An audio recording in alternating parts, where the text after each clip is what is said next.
மனித வரலாற்றில் மிகவும் குறிப்பிடத்தக்க கண்டுபிடிப்புகளில் ஒன்றான வெடிமருந்து, போர்முறை, சுரங்கத் தொழில் மற்றும் கட்டுமானத் துறையில் கூட பெரும் புரட்சியை ஏற்படுத்தியது.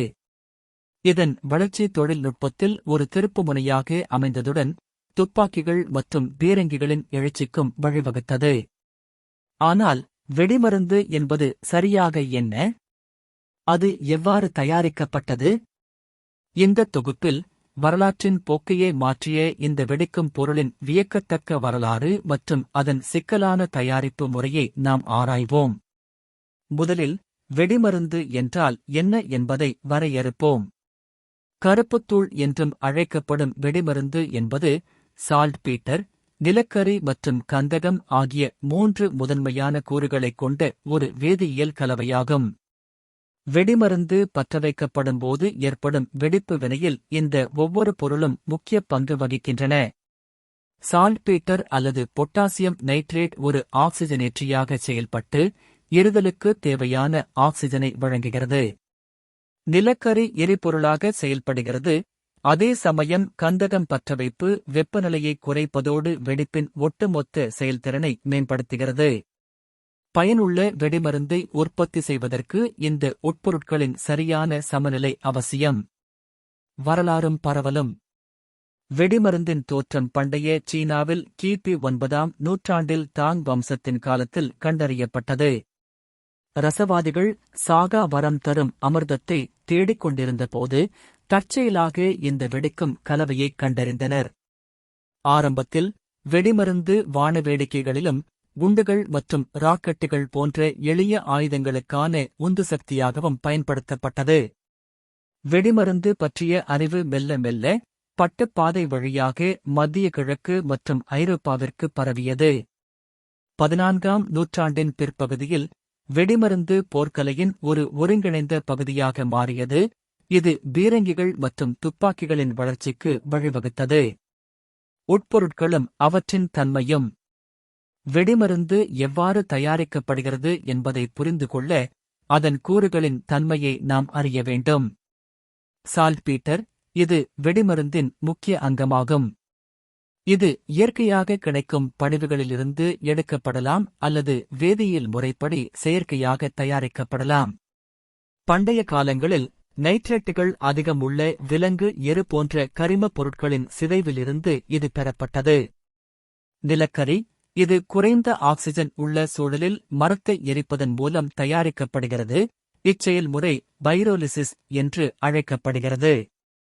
இதன் விளைவாக இலகுவான நுண்துளைகள் கொண்டு ஒரு பொருள் கிடைக்கிறது. இது விரைவாகவும் திறமையாகவும் எரியக்கூடியது. கந்தகம், இது பூமியிலிருந்து நேரடியாக வெட்டி எடுக்கப்படுகிறது. பெரும்பாலும் எரிமலை பகுதிகளில் இது காணப்படுகிறது. சில பொருட்களை எரிப்பதன் மூலமும் இதை உருவாக்க முடியும். தயாரிப்பு மற்றும் கலக்கும் முறை. பொருட்கள் சேகரிக்கப்பட்டவுடன் அடுத்த கட்டமாக அவற்றை சரியான விகிதத்தில் கலக்க வேண்டும். பாரம்பரிய முறைப்படி எடையின் அடிப்படையில் சுமார் 75% சால்ட்பீட்டர், 15% நிலக்கரி மற்றும் 10% கந்தகம் சேர்க்கப்பட வேண்டும். இந்த துல்லியமான விகிதத்தை அடைவது மிகவும் முக்கியமானது, ஏனெனில் சிறிய மாற்றங்கள் கூட வெடிமருந்தின் செயல்திறனை பெரிதும் பாதிக்கலாம். கலக்கும் செயல்முறையில் பொதுவாக ஒவ்வொரு பொருளையும் ஒரு உரல் மற்றும் உலக்கை அல்லது இயந்திர அரவை மூலம் நைசான தூளாக அரைக்க வேண்டும். இது துகள்களின் மேற்பரப்பை அதிகரித்து சிறந்த வேதிவினைக்கும் சீரான எரிதலுக்கும் வழிவகுக்கிறது.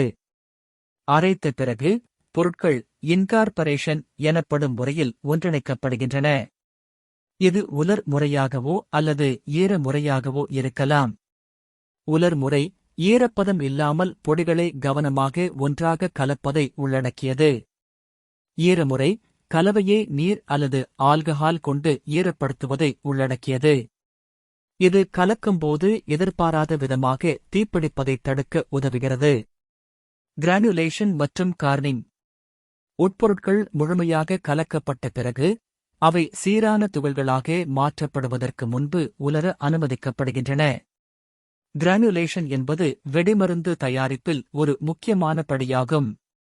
சீரான எரிதலை உறுதி செய்யவும் கையாளுவதை எளிதாக்கவும் சிறிய, சீரான மணிகளை உருவாக்குவதே இதன் நோக்கமாகும். இதை அடைய உலர்ந்த கலவை ஒரு சல்லடை அல்லது திரை வழியாக செலுத்தப்பட்டு தேவையான அளவில் துகள்களாக பிரிக்கப்படுகிறது. இந்த துகள்கள் பொதுவாக 1 முதல் 3 மில்லி மீட்டர் விட்டம் கொண்டவை. துகள்களின் அளவு எரியும் வேகத்தை பாதிக்கும்.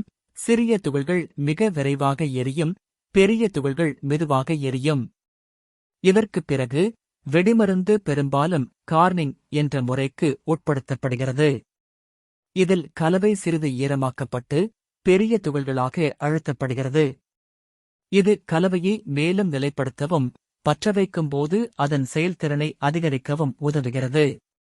பின்னர் இது மீண்டும் உலர்த்தப்பட்டு அதன் வீரியத்தை குறைக்கக்கூடிய ஈரப்பதம் முற்றிலும் நீக்கப்படுவது உறுதி செய்யப்படுகிறது. சேமிப்பு மற்றும் பாதுகாப்பு. முழுமையாக தயாரிக்கப்பட்டு உலர்த்தப்பட்ட வெடிமருந்து தற்செயலாக தீப்பிடிப்பதை தவிர்க்க முறையாக சேமிக்கப்பட வேண்டும். வெடிமருந்து வெப்பம், தீப்பொறி மற்றும் உராய்வுக்கு மிகவும் உணர்திறன் கொண்டது. எனவே இது நேரடி சூரிய ஒளி மற்றும் வெப்ப மூலங்களிலிருந்து விலகி காற்று புகாத கொள்கலன்களில் வைக்கப்பட வேண்டும். வரலாற்றில் வெடிமருந்து மரப்பீப்பாய்கள் அல்லது உலோக கொள்கலன்களில் சேமிக்கப்பட்டது. விபத்து நேர்ந்தால் ஏற்படும் வெடிப்பு அபாயத்தை குறைக்க இவை பெரும்பாலும் தனித்தனி கிடங்குகளில் வைக்கப்பட்டன.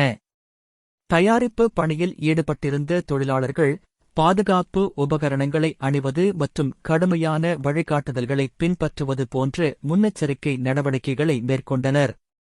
விபத்துக்கள் காரணமாக இன்று பல கடுமையான பாதுகாப்பு நடைமுறைகள் உருவாகியுள்ளன.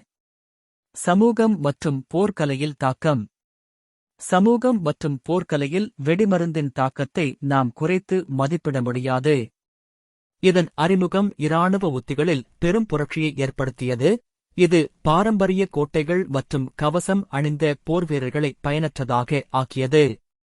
துப்பாக்கிகள், பீரங்கிகள் மற்றும் வெடிபொருட்களின் வளர்ச்சி போர்க்களத்தின் தோற்றத்தையே என்றென்றும் மாற்றியது. இராணுவ பயன்பாடுகளுக்கு அப்பாற்பட்டு வெடிமருந்து சுரங்கத் தொழில், கட்டுமானம் மற்றும் பொழுதுபோக்குத் துறையில், குறிப்பாக வான வேடிக்கைகளில் பயன்படுத்தப்பட்டது. வெடிமருந்தின் வரலாற்றை திரும்பி பார்க்கும்போது உட்பொருட்களின் இந்த எளிய கலவை மனித நாகரிகத்தையே எவ்வாறு மாற்றியது என்பதை நாம் உணரலாம். இது நவீன ஆயுதங்கள், புதிய நிலப்பரப்புகளை தேடிச் செல்லும் ஆய்வுகள் மற்றும் தொழில்துறை முன்னேற்றத்திற்கு வழிவகுத்து இன்று நாம் அறிந்த உலகை வடிவமைத்துள்ளது.